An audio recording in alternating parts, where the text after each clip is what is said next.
No, I'm fake Gothics. You're actually her. What a fucking badass.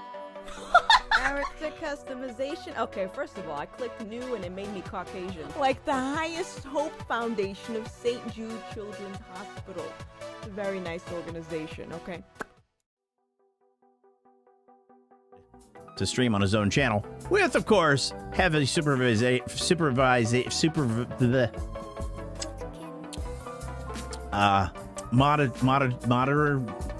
moderating supervision.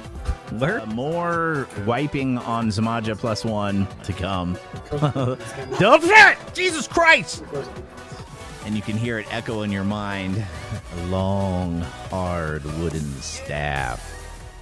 Hello, everyone, and welcome to the OPSEAT video podcast. I'm your host, Droopy George, the Twitch partner and social media manager for OPSEAT. And I'm Glitch Streams, lead editor for OPSEAT. And today we're ecstatic. We're actually rejoined by Twitch partner and OPSEAT partner Ninja614. Thank you so much for joining us today. Thanks for having me. I'm glad to be here. It's a pleasure. And as always, we like to remind everybody that we created this podcast to introduce you to successful gamers who have used various strategies to build personal brands and make a profit with them.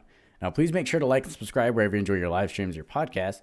And with this being a live podcast, please don't forget to ask us any questions you might have for any one of us or our guests today in chat. Now, Ninja614, what might most people know you for?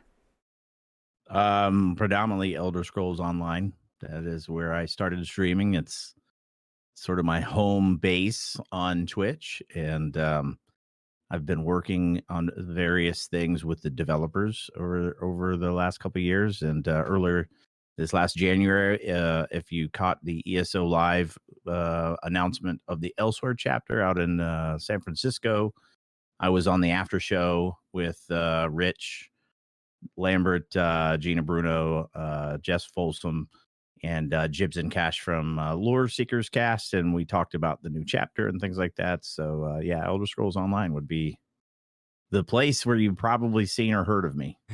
Definitely, if you have, yeah. And it seems like I mean, there's a lot of things exciting coming to like Elder Scrolls Online. It's really cool that you were able to hang out with the after show and everything. Are you like extremely excited about like the new Skyrim coming to ESO and everything like that? Yeah, I am. I like Elder Scrolls Online because it has opportunity to show us new places in the Elder Scrolls lore. I've been playing those Elder Scrolls games since the Daggerfall Arena days, so I'm very invested in the lore and the world. And there's all these great places we haven't been to yet, still to see. So while it's cool to go visit Skyrim over there, and I'm sure it'll bring in a lot of players who haven't tried Elder Scrolls Online yet or tried it in the early days and, wasn't their cup of tea to come back and check it out. But I played the crap out of this Elder Scrolls V Skyrim, like modded the heck out of it, played it many, many different ways to Sunday. So while I'm excited about Skyrim, probably not as excited as say Elsewhere and Somerset, because those were going to locations that we knew about in the world, but had not actually had a chance to really explore and play and see for ourselves. So, it's exciting because the team at ZeniMax is really good at telling a story, and they're fantastic at world building. So it's going to be great to see like this modern revision of Skyrim. The Elder Scrolls Online takes place about 700 1,000 years before Skyrim, the Elder Scrolls V game. So even though we're going to the same place we've been to in a previous game, it's in a completely different timeline, and so there's all kinds of opportunity for them to play around and introduce a new story and things like that. So I'm excited. If anybody's going to impress me or excite me with content that we may have seen before in terms of a zone or a world, this team can do it. So excited, but not as hyped as say I was for Elsewhere. But there does seem to be a darker element to this, maybe a more gothic or sort of like Witcher kind of vibe to it. So very anxious to see where they take that, because that, I love that kind of stuff too. So yeah. Man, it's really exciting for me to be able to hear like just your deep rooted knowledge and like all this lore. Like As somebody who's like dabbled in Elder Scrolls Online and like not really played it, in any way, shape, or form as much as you have, it's really cool to kind of like learn all these different like chronological timelines that these two worlds are going to be clashing in. I mean, how many hours would you say you've played Elder Scrolls Online? Well, the last time I checked, and this was like a year ago, I was at about 6,000 hours. And you figure I do a play and stream it about 120 to 150 hours a month. So probably closer to 7,500 an hour, at this point. Wow. A few. That's incredible. That's a little bit of time. Yeah, it's a little bit. I would have been certified to fly a helicopter a few times by now with that amount of hours. But I mean, would you prefer to fly a helicopter, or would you prefer to be doing exactly what you're doing now? Yes. Dude, I'd prefer to fly a dragon. I mean, yes, all of those options. Do we have to choose one? We only get to do one? Dream big. Yeah.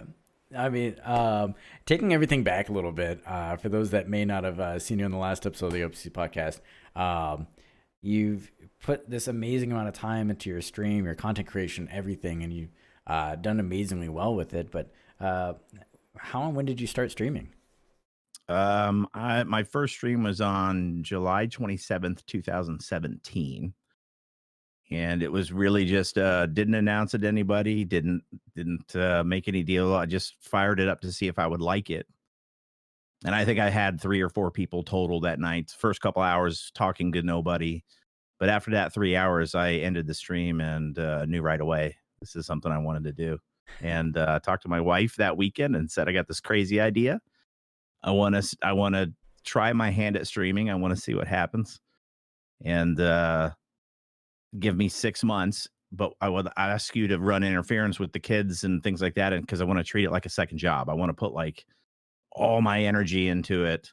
So I was working a full-time day job and streaming 35 to 50 hours a week in the evenings and getting about 2 to 3 hours of sleep a night for a good year or so, maybe longer, year and a half, before I finally stopped doing my day job and now this is all I do. It's content creation, streaming, all that fun stuff. So yeah, it was an aggressive start. 5 months in, I got partnered. So I was able to go to my wife and say, I think it's working. I think the proof of concept is there. Let's see let's keep going with it. And by then she had fallen in love with the community and was starting, she and my kids were getting involved and, had evolved into this whole new thing. But in the beginning, she, God love her, is such a supportive lady. It's a scary thing in the beginning. Yeah, but go for it. Yeah. Now it's amazing that like you've stuck with it and you've dedicated to like basically this. I mean, you're creating your own journey, and I'm kind of curious. I mean, since you've been on the podcast before, what would you say has changed since the last time you've been on the podcast? Well, it's been about a year since I was on the podcast? About that, yeah, probably about 8 or 9 months now. Yeah. I think I had just started full time when full time, like my day job had gone away and I had just started moving it because December of 2018 was when I pretty much hung up my day job. And we went, 110% into this. Yeah, I think we got you around April of last year. Okay. Yeah. So I think at that point I was still trying, nervous, but we made it a whole year, with a roof over our head and food in our bellies, and the lights are still on most days. So I think a little bit more confidence moving into a second year of doing this full time is, probably the biggest difference, because that we were still a few months in and wasn't sure how this was going to go and could we make it work? And was it going to, how are we going to deal with the volatility of streaming? If anybody who does this or is either doing it or attempting to do it for a living knows that Twitch income can be wildly fluctuating. So, and I think the answer is yes. We can at least, if things stay where they are and don't get any better, we can make it work, even if it just treads water like this. Hopefully we continue to grow, but so it feels good to be in that position, to know that, okay, the experiment has worked. We're able to do this, and just keep our, the pedal to the metal. See if we can take it, to another rung on the journey. And so with this experience under your belt and going into your second year of full-time creation, what would you say is probably one of the most important lessons you learned, or you feel that people who want to be in your position should learn to do what you do? Well, there's the financial side of it, which is the biggest piece of it. That's the scariest part. It's the most important part. If you have to have a revenue streams coming in to keep the show going. So I think for a lot of streamers, be very careful about making that leap and be sure that you have the temperament to handle that kind of ambiguity, that sort of not knowing what it's going to be, your income's going to be like, and knowing, and hopefully by then you will have learned some of the things that you can do to help augment your revenue streams in terms of from potential sponsorships. And there's there's starting to be more and more resources for where you can log in and apply for paid gigs, where you can stream a game for a couple hours and get a little bit of money for that, or some sponsorship things where for a month long you're gonna promote a product for some company. There's quite a few websites out there that do that now. I think ultimately it's a business, and your brand, your image, the content that you're producing, the message that you're putting out there in the world, how you behave, all of those things reflect upon not only you, but now any other companies that you're trying to represent. So you want to be mindful at all times about how that is going to be received, not only by your potential audience, but by potential companies who might want to invest in you for advertising and marketing and sponsorship. So the whole full-time thing, it changes the game quite a bit, because now you're not just kind of goofing around on the internet playing video games for your friends and yucking it up. You really have to start to think about it in terms of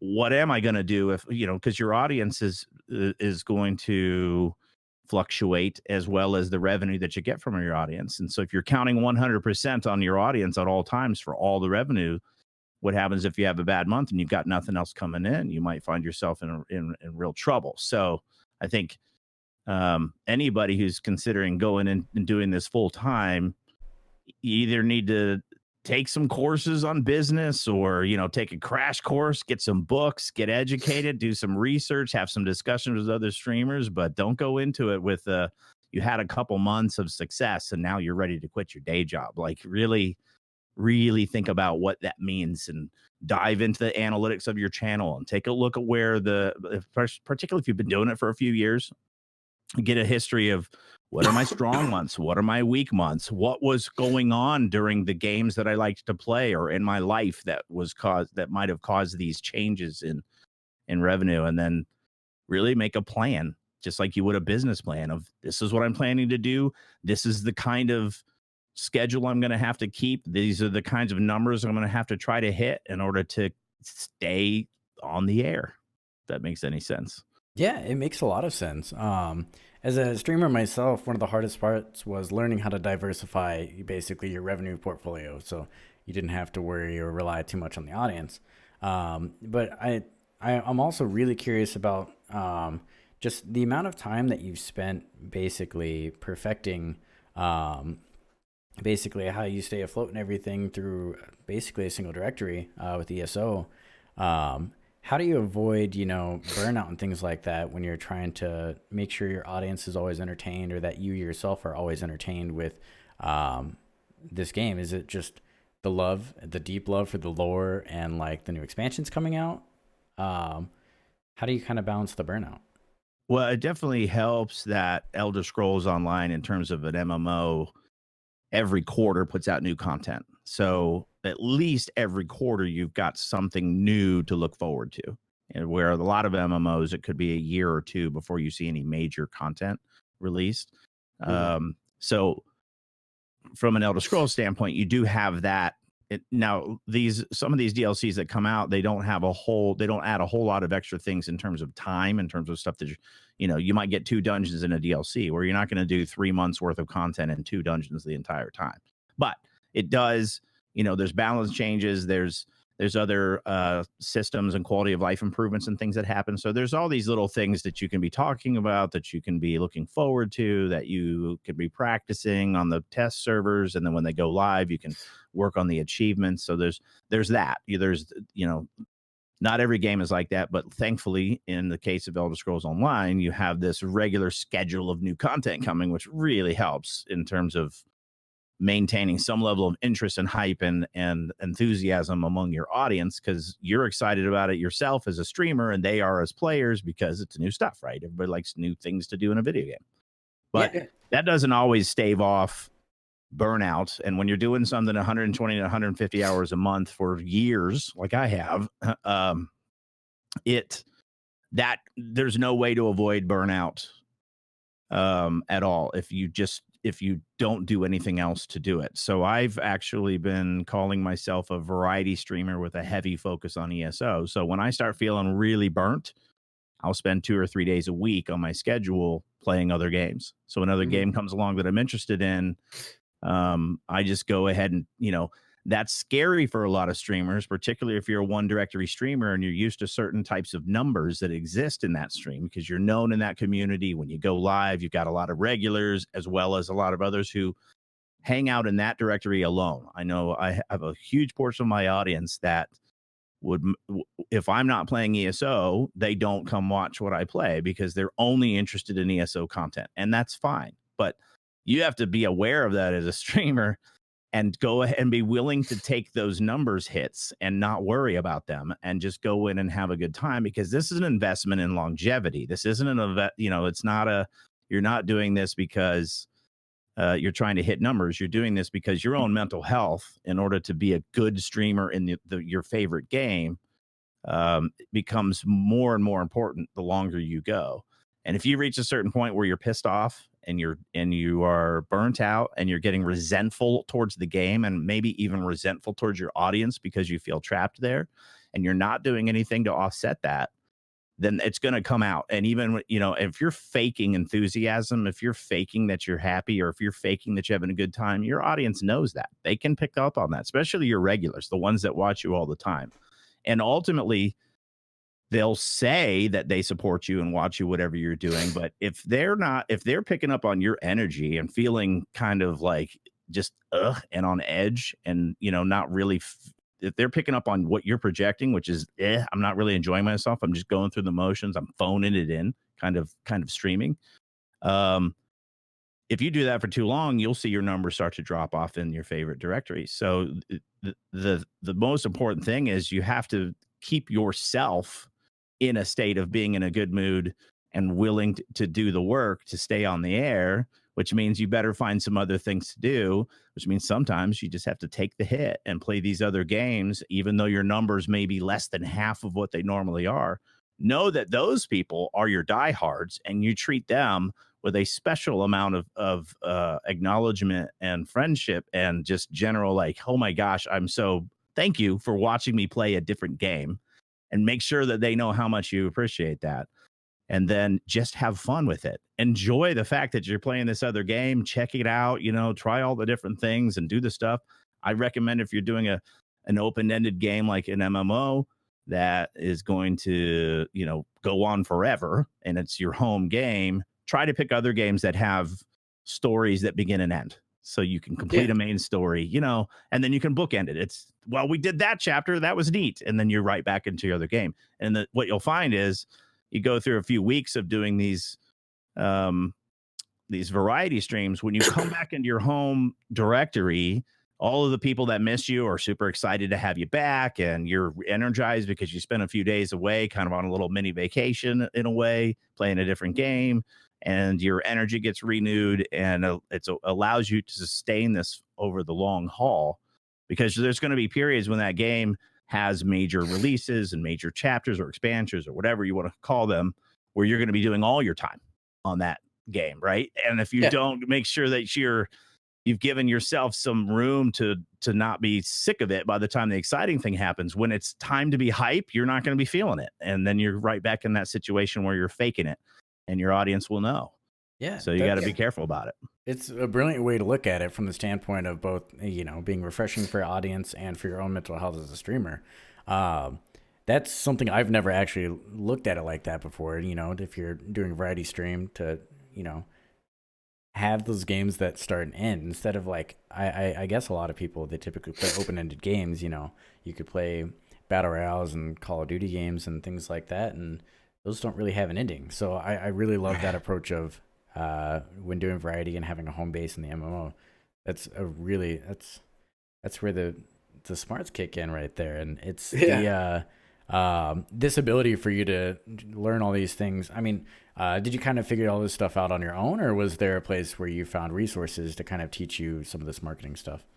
Well, I mean, I know I look really youthful and I'm young. But I got over 25. I got a lot of years, and with that, I think just goes, this isn't my first rodeo. Before I started streaming, I was also I started my own software company in 2003. I've been self-employed since 2003. So, and when you're self-employed and you got that sort of entrepreneurial kind of background, you learn things in order to get through tough times. And sometimes it's the actual action itself might look differently because streaming is a different activity than another job. But the lessons there are the same. And, burnout is a problem in everything that you do a lot of, right? So the same lesson applied there was I would pick up hobbies or decide to do learn a class or try a new dive into a new topic that I'm into. Or just anything to get your brain completely out of what you've already quote unquote mastered, or that you do on the regular basis, and you're just kind of phoning it in now. You want to be able to switch over and do something that takes your brain in a completely different direction for a significant amount of time, to help your brain's creativity reawaken, to help to look at the stuff that you are doing currently with fresh eyes, and to take a break from it. So the same stuff that applies in that situation applies on streaming too. It's just, now we're just talking about different games or different activities on stream, right? Yeah. And so with the discussion of directories and stuff like that, already you've given a ton of good points towards it's just like, even if you are a not one game streamer, but like you have a mainstay, you have a pedestal game, and then all the other ones just kind of fill in Burnout, or maybe you just want to explore something new. But in terms of finding your mainstay, do you think it is smarter to find something that's a little bit smaller and more intimate, and you grow with the directory, or do you think it's smart to kind of pull what happened with, like, say, Fortnite, where a bunch of people jumped on Fortnite when it blew up to try and catch that already like insane momentum but extreme oversaturation? If you are really good at Fortnite and you freaking love that game and you just can't get enough of it, and you have your most enjoyment playing that game, then you should stream that. Just know that you've got a bit of an uphill battle in terms of getting noticed, because you've got thousands of people streaming at the same time, and that top fold of time that people are willing to scroll through specifically to find someone to watch oftentimes is saturated by people with thousands of viewers, right? Like, so you're way down there, because if you're not an established streamer and you just fired it up, you're sitting right down there in a sea of hundreds of other streamers with 0 viewers. So Twitch isn't gonna help you find new players in that case, right? So you have to become really good at all the other social medias that are out there to try to grab some attention, to get some viewers in to come check out your stream, right? So you got to do double time, I think, to market yourself in ways that gets people to notice you. That because you may be a great streamer and you might be really good at that game, but no one's going to find you unless you help them find you, right? Yeah. But that also means if you're going to stream in a saturated director like that, you you better be looking at your content. You better be looking at your delivery. You better be looking at your show and how you run it and how if you're just sitting in there, ignoring chat, talking on Discord with your bros, and playing the game like a bump on a log, that's like 95% of the other streamers in the directory. So in addition to being a good marketer, you better be working on putting in some sort of entertaining show that hooks people, that gets them in, that makes them want to hang out. For sure. So I mean, that's a lot of work, though. There are, so I say that only if like you're just like, Fortnite is my game, I love this game, and you want to, and it is like you eat, sleep, and drink it. Then you go for it. Just know that you have a massive uphill battle to get noticed. Yeah. So in that case, you may want to split up your time between a couple games where Fortnite is your main focus, and then you've got another game that's in a smaller directory that you have an opportunity to get some traction and try to get a few viewers. Or even try the tactic of building a community in a smaller directory in a game that is similar in terms of flavor, like some sort of FPS, even if it's another battle royale that's not as competitive, just a place that you can get some eyeballs, and then you switch over for the second half of your stream, just methods like that. But if you truly are just wanting to be an entertainer and online and a streamer, and you just like video games in general, there's no one that you're ultra passionate about, you just enjoy video games, then that one's the one where you want to pick the games that you're most drawn to, that you have the most fun. And it certainly helps to be in a directory where it's not as competitive. You want to be in an area where I think that there's enough viewers that if you went in there and streamed, you might get some overflow and people, picking around the first couple 3 rows, and might come and check you out just to help. You don't want to be in a game, I think, that is so down the list that nobody cares about, where you and one other guy are streaming and all 20 viewers in the directory are split between you and 15 of them are in the other guys and 5 of them are in yours. There's not an opportunity. There's not enough foot traffic, I think, for you to get followers and potential new people. So you want to be in one of those, I don't know what the numbers are. I would guess somewhere around 10,000, total watchers. So there's enough foot traffic of people bouncing around streams. There are clearly enough people interested in the game.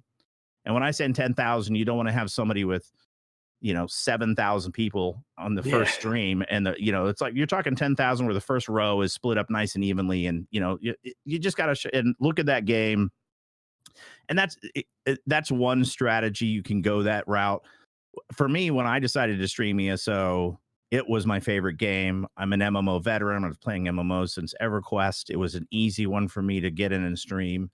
The directory at the time also had a rather toxic reputation, and I thought. Yeah, and it didn't really match my experience inside the game. So I was like, here's an opportunity for me to come in and say, hey, here's a zero tolerance for being an idiot, zero tolerance for being a jerk, no warning, no timeouts, you're just banned. Like 100, like hard line approach to, if you want to hang out and chat and have a good time and be nice to each other and supportive and all that fun stuff, awesome. But if you're going to be antagonistic, if you're going to be rude, if you're going to belittle people, if you're going to come in and say just not nasty stuff, or break terms of service in my chat, you're out. No warning, no, you're just gone. And then encourage this idea of a fun place to hang out with no hassle. So because in the beginning it sucks if you have to get rid of 3 people out of your chat, and then now you're down to 5. But think about how many people might get scared away when they pop into your chat, and there's some jerk making everybody irritated, and and annoying the streamer that came in and left because it just wasn't a cool place to hang out. They're not having fun. Well, I wouldn't hang out in that stream. So sometimes you can find that. I just honestly got lucky that ESO happened to be the game that I'm passionate about, and there's this opportunity for me to come in and kind of put a fresh look on how streaming could go in that directory, if that makes sense. You've certainly not done everybody's that. going to have that. So, and it's a tough one, because I feel like by the time I had gotten partner and started doing this thing, streaming on Twitch had already changed quite a bit in terms of how you get success.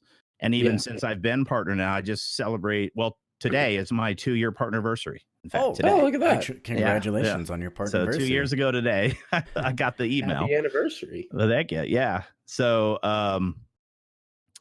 and in the time that I've been partnered and gone full time, things have changed quite a bit in terms. So it's real hard to say, here's how you get success on Twitch.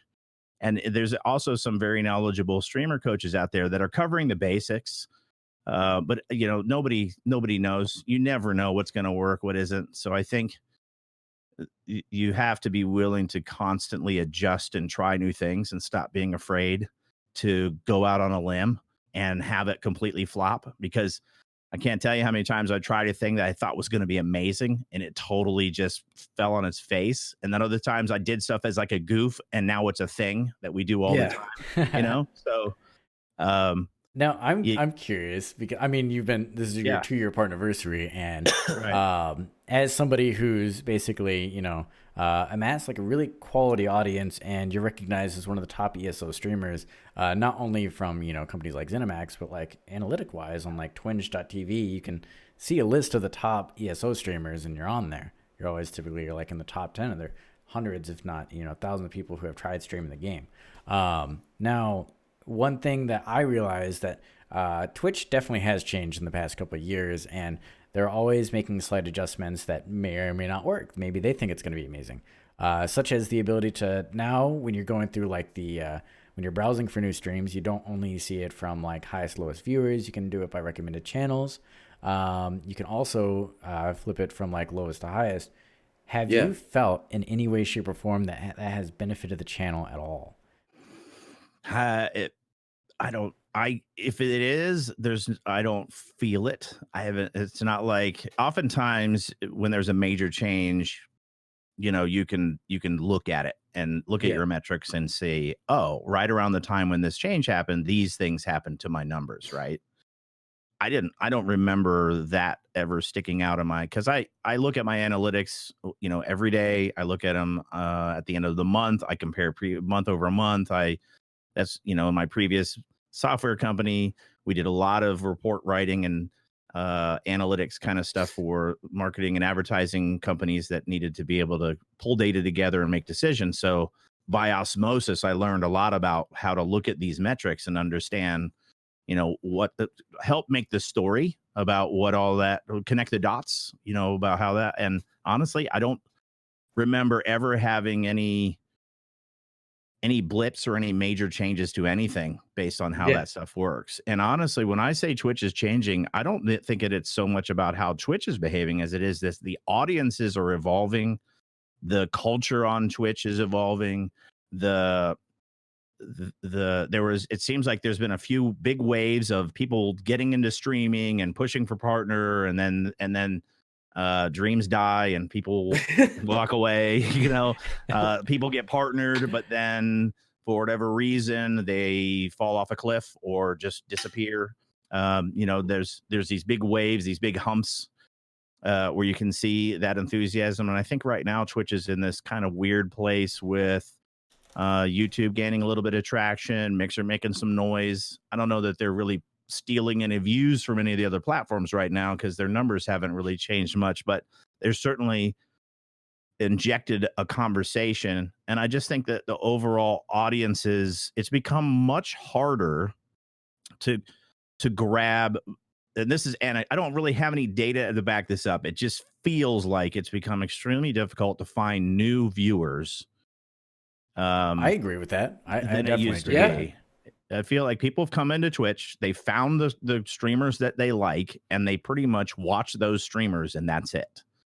I can agree with that. I can even say that I'm probably guilty of that in a way, to where it's like I know my mainstays, and like I'll pop in on occasion, and it's usually like people I decided to raid just because I was like, okay, none of my people are streaming. I'll give the love to somebody. Yeah. Because I feel like anybody who's like would have had an interest in signing up for Twitch, creating an account, would have already heard it by now. With all the noise, like if somebody's interested in watching somebody else play video games all day, they've probably seen the title on their Xbox or seen Twitch Prime on their Amazon delivery. So I feel like there's a lot more of the market in terms of viewer to penetrate. But I feel like the ones looking for those communities that would have had a general interest would have sought it out on their own within the last couple of years that Twitch has been making so much noise. So that makes sense. I did feel like, 'cause I've been streaming for I'm coming up on 5 years. So I feel like it was much easier in the beginning to like be like, hey, what is this? We don't ever get asked that anymore. Like, who are all you people in chat anymore? When I was first starting streaming, somebody was like, hey, you're the first person I ever followed on Twitch, Yeah, That's and not now really it's a like thing I anymore. found you through blank person, or like even like I've run into this a ton too. It's like even when you see like you see a new face and you swear you've never seen him in any other chat, and then they reference something, like they reference somebody or somebody you've streamed with before, and you're just like, you're from their chat? Yeah. Man, I thought I was picking up something new.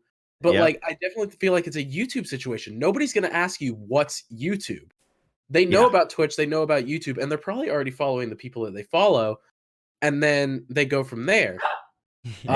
Those dogs are so cute, by the way. Yeah, I've been trying not to like talk about them this entire time. They're so Sorry. cute. Rocco, the big dog, is trying to get the old dog to play, and the old dog, he's 14. He's not having it. He just wants to take a nap, but Rocco's not giving up. So sorry. But yeah, you're good. And I really love what you said about like just the choice of words to say the streamers above the fold.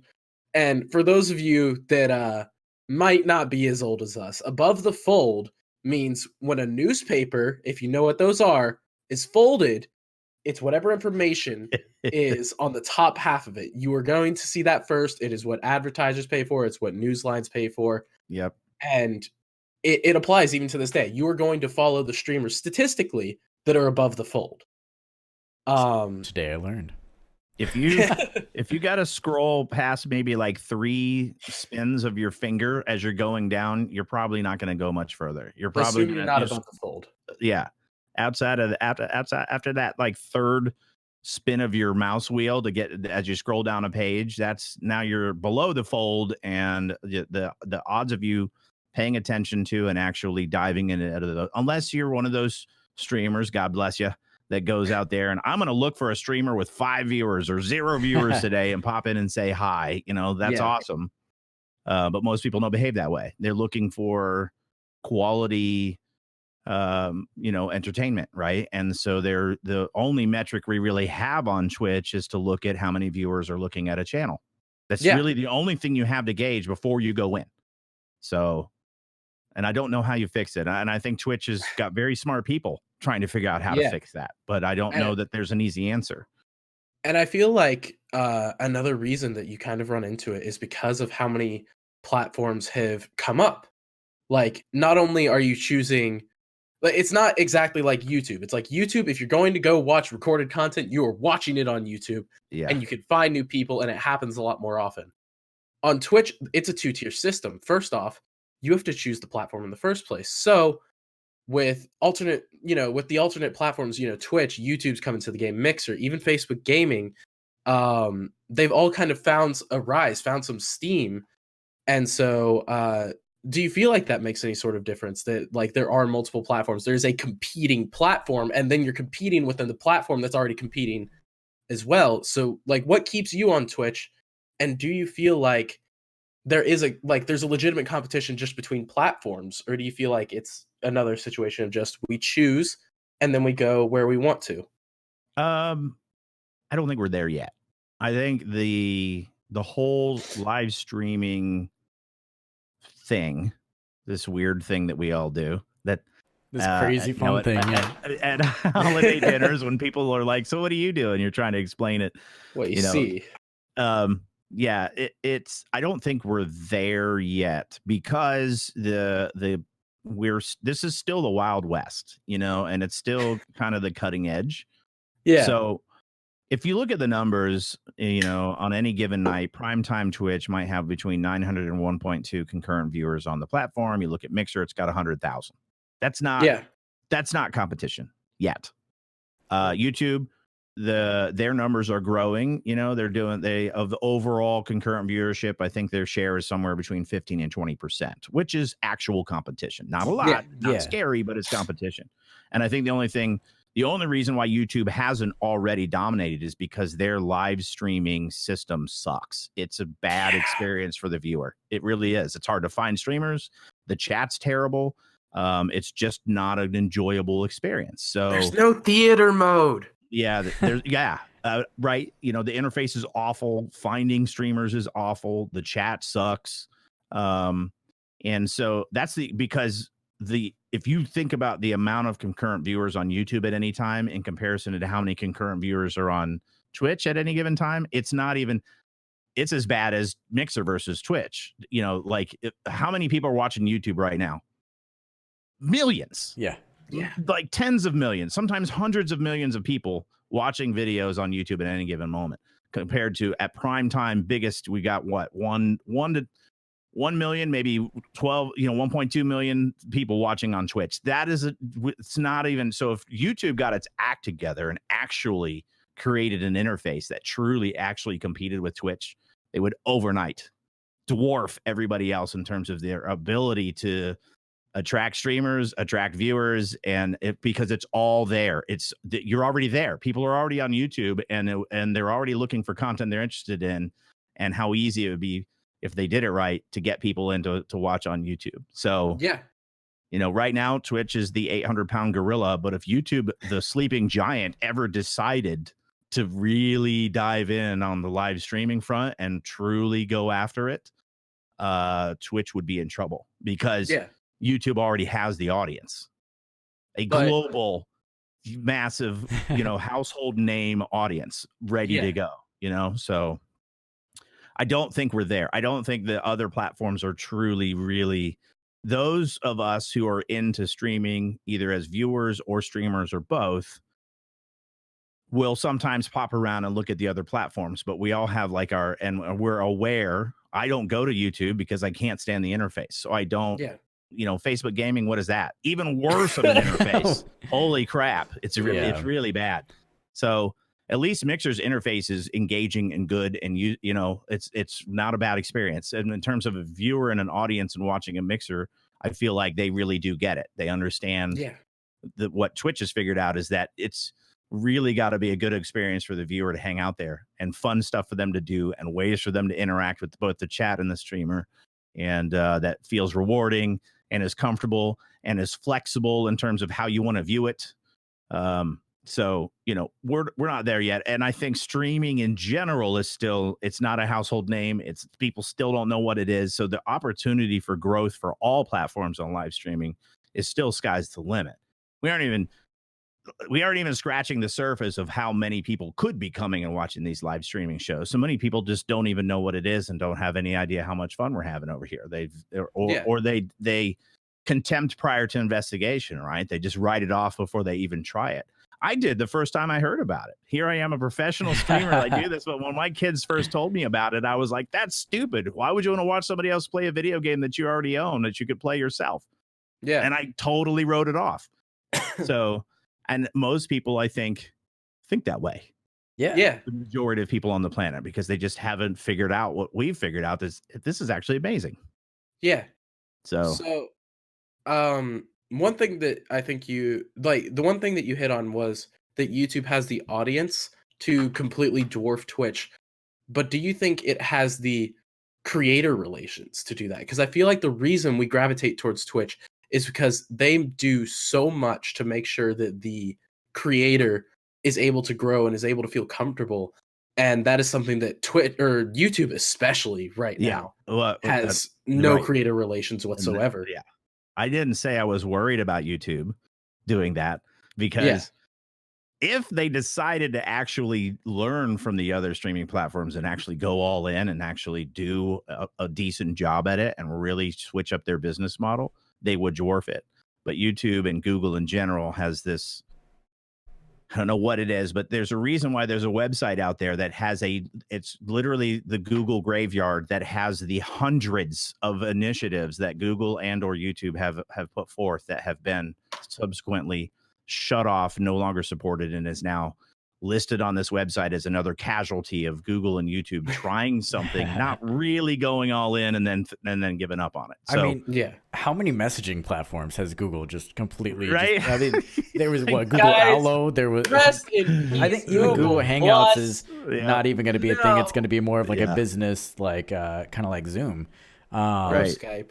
But I mean, with all these things, these competing platforms, what would you say really keeps you staying on Twitch?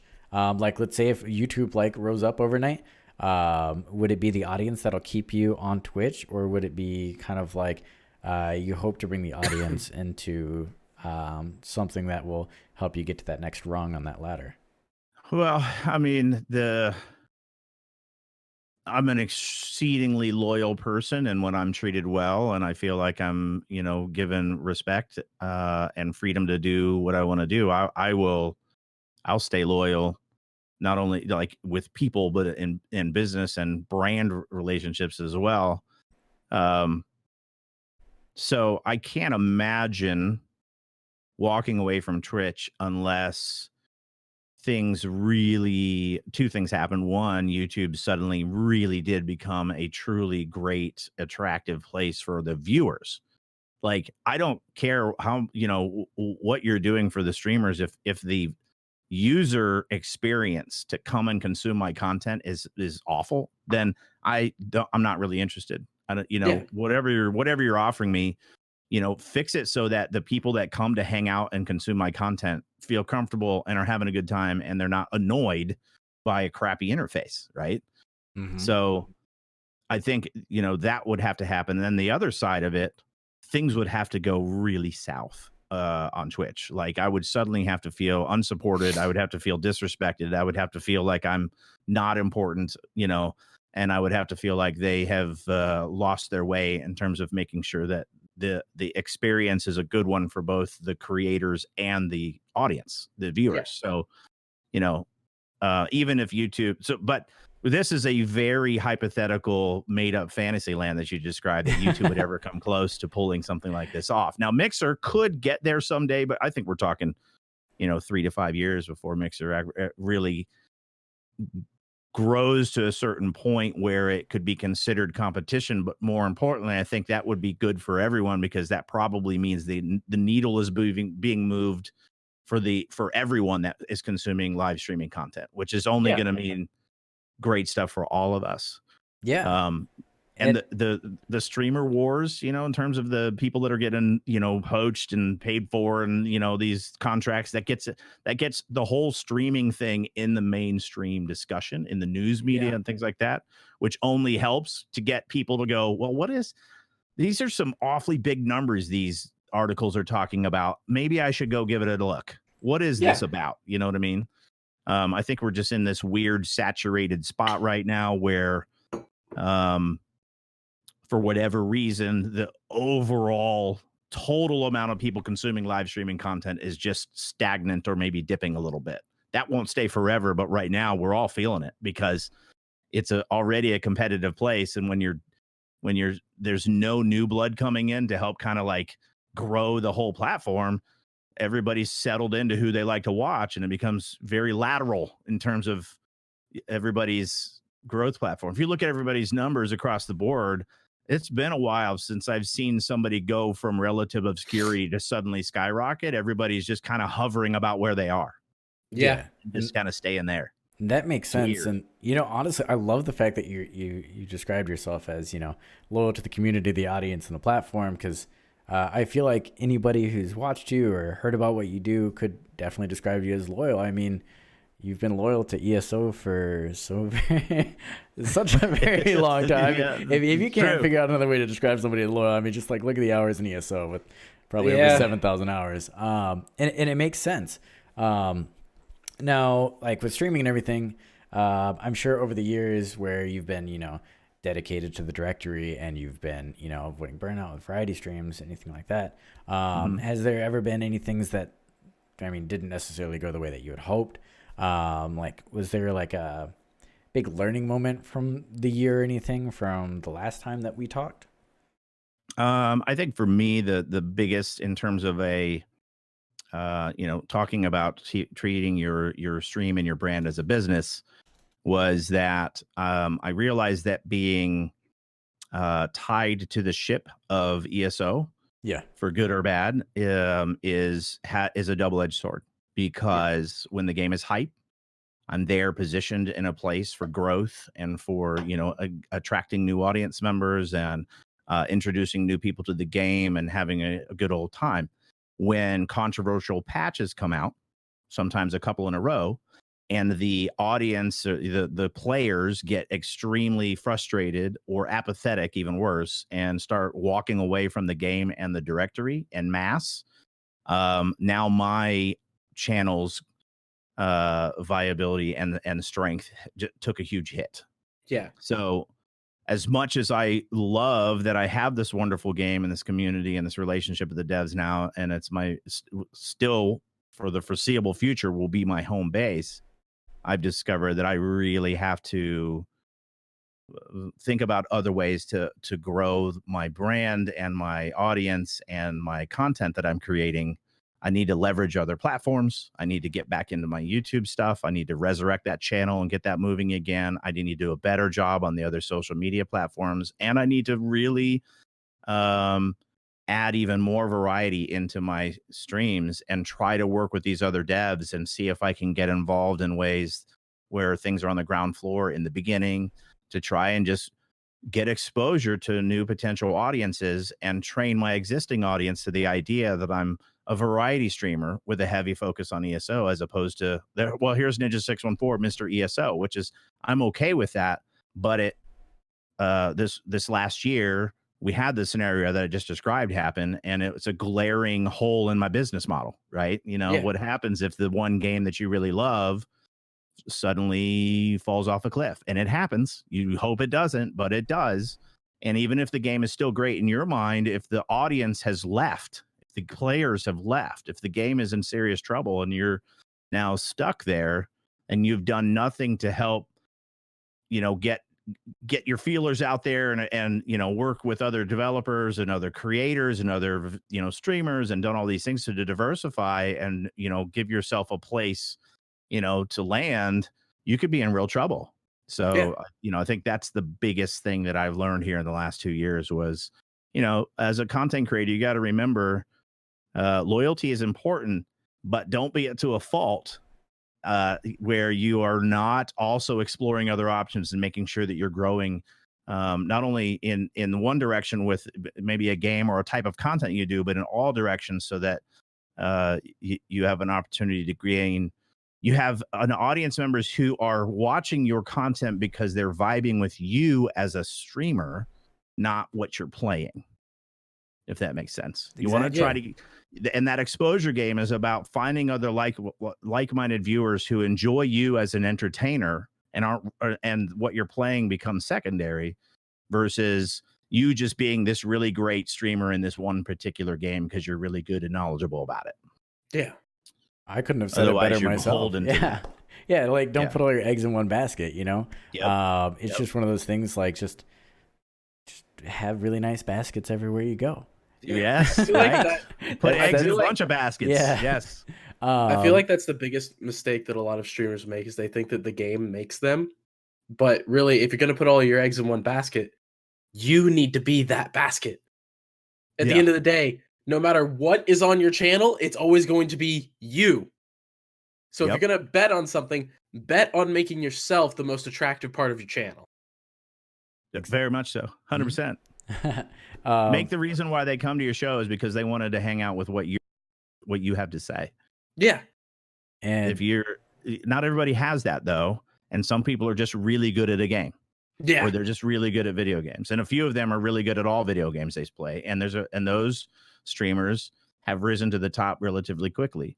But that's 0.0101% of the streamers that are out there. Most of us are, plebs most of the time and have shining moments of victory, right? So if your whole game plan is to get really good at a video game and you're getting frustrated and mad because you're getting your ass kicked, maybe you should consider changing your show up a little bit and being more about being entertaining while you're getting your ass kicked.